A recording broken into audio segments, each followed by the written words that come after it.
தமிழக வெற்றி கழகத்தோட தலைவர் தளபதி அவர்கள் சென்னை பெரம்பூர் தொகுதியில போட்டியிட போறாரு அப்படிங்கிறது கிட்டத்தட்ட கன்ஃபார்ம் ஆயிடுச்சு.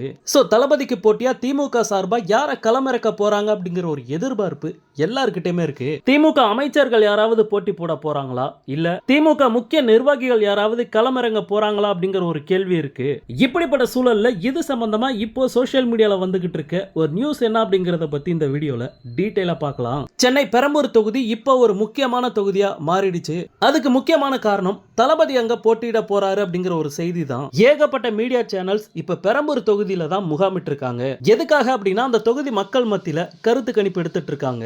இப்படிப்பட்ட சூழல்ல தளபதிக்கு போட்டியா திமுக யார களமிறக்க போறாங்க அப்படிங்கிற ஒரு எதிர்பார்ப்பு எல்லார்கிட்டயுமே இருக்கு. ஸ்டாலின் அவர்கள் யாராவது பெரும் புள்ளிய போட்டிக்கு இறக்குனார் அப்படின்னா போட்டி கொஞ்சம் சுவாரஸ்யமா இருக்கும். ஆனா இப்ப வந்திருக்க ஒரு செய்தி திமுகவினருக்கு அதிர்ச்சியை தான் கொடுத்திருக்கு. ஏன்னா தளபதிக்கு போட்டியா சமீபத்தில் திமுக சேர்ந்த சத்யராஜோட மகள் திவ்யா சத்யராஜ் போட்டியிட போறாங்க அப்படிங்கிற மாதிரி ஒரு அப்டேட் கிடைச்சிருக்கு.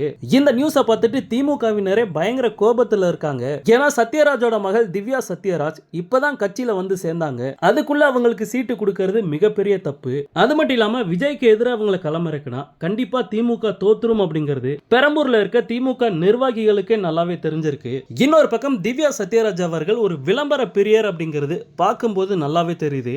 விஜயை எதிர்த்து போட்டிட்டா தோத்துருவோம் அப்படிங்கிறது அவங்களுக்கே நல்லாவே தெரியும். ஆனா ஒரு நல்ல பப்ளிசிட்டி கிடைக்கும் அப்படிங்கறத மட்டுமே மனசுல வச்சு பெரம்பூர் தொகுதியில விஜய்க்கு எதிராக போட்டியிடலாம் அப்படின்னு கூட அவங்க நினைக்கலாம். திமுக தலைவர் ஸ்டாலின் அவர்களுக்கு ஒரே ஒரு வேண்டுகோள் தான், தளபதிக்கு எதிராக அல்லு சில்லெல்லாம் களமிறக்காம ஒரு நல்ல வேட்பாளரை களமிறக்கினா நல்லா இருக்கும். ஏன் உதயநிதி ஸ்டாலினை பெரம்பூர்ல நிறுத்தினா கூட ரொம்ப சந்தோஷம். ஏன்னா ஒரு பெரும் கையை வீழ்த்தினாதான் தளபதிக்கும் மரியாதை. சோ திமுக தலைவர் ஸ்டாலின் அவர்கள் கொஞ்சம் யோசிச்சு முடிவெடுங்க. ஓகே நண்பா, திவ்யா சத்யராஜ் தளபதிக்கு போட்டின்னு சொல்றாங்க. இத பத்தி உங்களுடைய கருத்து என்ன அப்படிங்கறத கமெண்ட்ல சொல்லுங்க. தளபதியோட எல்லா அப்டேட்டுமே மிஸ் பண்ணாம பார்க்க நம்ம சேனலை சப்ஸ்கிரைப் பண்ணி சப்போர்ட் பண்ணுங்க. நன்றி.